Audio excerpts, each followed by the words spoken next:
Fernando Nakagawa já está aqui no nosso estúdio, nosso analista de economia, para explicar que o Congresso aprovou seria uma forma de organizar quem manda em cada fatia do orçamento, né, Naka? Boa noite. Boa noite, Márcio. É uma maneira de tentar colocar alguma regra em algo que até agora, pelo menos em termos de gestão financeira, era praticamente uma terra sem lei. De fato, você começa a estabelecer os primeiros parâmetros.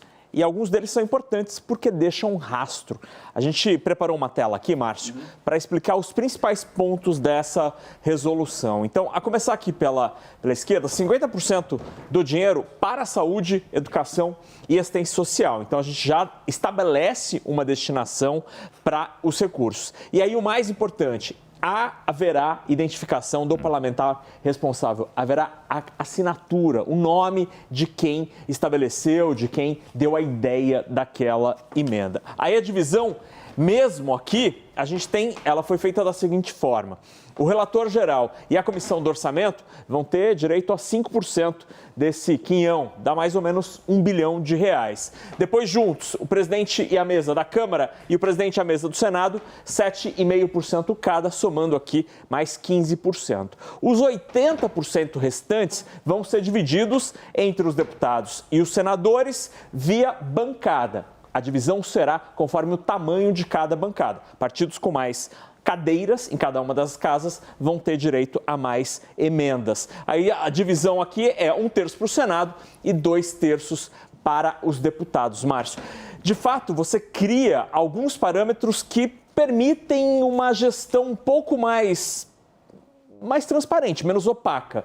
Mas, efetivamente, você mantém esta jabuticaba brasileira, que é o legislativo decidindo onde o dinheiro da sociedade vai ser aplicado. Isso, em tese, deveria ser uma obrigação, uma responsabilidade do Executivo. Agora, é curioso como os deputados e senadores, eles sequer ficam vermelhos quando, nessa mudança, agora é possível identificar parlamentar responsável. E há alguns meses, eu lembro, o senador Rodrigo Pacheco disse que é plenamente possível, sim, identificar a origem das emendas de relator.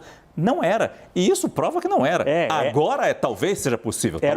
Era um usuário desconhecido. Sim. Era uma coisa absolutamente maluca. Era como uma aba anônima do seu navegador de internet. Era isso que os deputados e os senadores, os deputados faziam, né?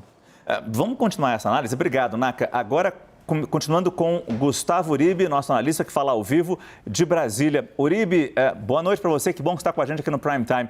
Na prática, essas mudanças nas regras do orçamento, a Naka nos explicou muito bem, podem realmente deixar de fato as coisas mais equilibradas? Podem realmente identificar, como eu apontei aqui atrás, o deputado ou o senador que determinou o envio daquele dinheiro para determinado lugar, para determinada ação? Boa noite, Uribe. Boa noite, Márcio. Bom estar contigo. Boa noite a todos. Realmente traz alguma transparência a mais, mas pode não ser o suficiente para o Supremo Tribunal Federal. Agora você sabe quem destinou a emenda, 50% tem de ir para educação, saúde e assistência social, e você tem uma divisão um pouco mais equânime no Congresso Nacional. A questão é que o projeto, como ele foi aprovado, ele acaba não criando regras para a distribuição nas bancadas. Então o que acontece é a criação de super líderes partidários que podem destinar estes recursos ao seu bel prazer.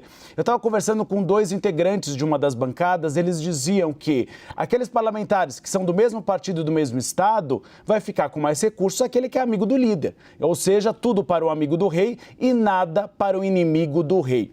Para o Congresso Nacional, talvez não seja o suficiente. Foram votados 2 destaques para tentar dar transparência e também tentar organizar a divisão da bancada. Um deles distribui os recursos de maneira equânime, ou seja, todos os parlamentares receberiam os mesmos recursos de emenda de relator, mas esse destaque não passou. Depois, um novo destaque que tentava criar algum tipo de regra, não passou. Qual é o cenário hoje do Supremo Tribunal Federal? Nos bastidores, tanto Gilmar Mendes quanto o Ricardo Lewandowski têm dito que devem votar pela constitucionalidade.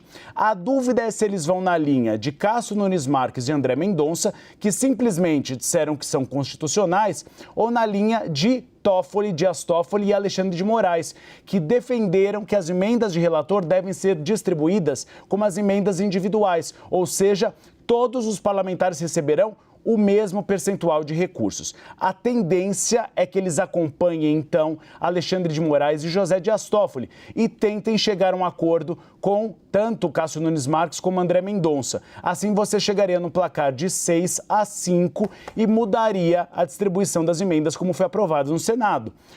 Hoje, no Senado, os líderes partidários têm um grande poder, mas o Supremo Tribunal Federal pode esvaziar esse poder e fazer com que as emendas de relator sejam como as emendas individuais. Aí sim, Márcio, a gente vai ter um pouquinho mais de transparência. Obrigado, Gustavo Uribe. Até daqui a pouco colocar na conversa também Yuri Pita. Já ouvimos o Caio Junqueira exatamente sobre a possibilidade, o quanto que influencia a resolução, a decisão no Congresso em relação à decisão no Supremo. É claro que eu preciso te ouvir também exatamente sobre isso, Yuri. Até que ponto Ricardo Lewandowski, que ainda falta votar e estava hoje ao lado de Rodrigo Pacheco, até que ponto ele vai ser influenciado nesse voto por essa resolução? Boa noite, Yuri. Oi, Márcio, boa noite para você, bem-vindo de volta e boa noite quem está com a gente aqui no Prime Time. Sem dúvida que vai ser levado em conta e o próprio ministro deixou isso claro ao fazer esse gesto que não é usual. De, enquanto está num julgamento, ir até uma das partes interessadas, ainda que tenha colocado essa conversa num aspecto, num contexto institucional.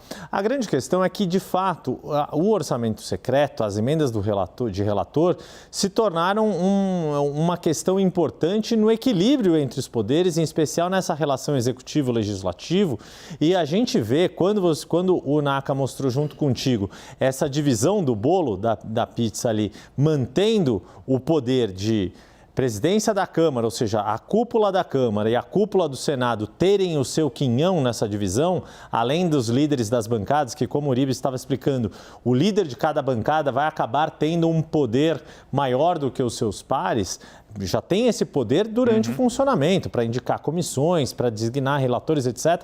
Mas passar a ter esse poder para distribuição de recursos, a gente vê que o Congresso conseguiu um poder ao longo dessa última legislatura com as emendas de relator e que não está disposto a abrir mão dele.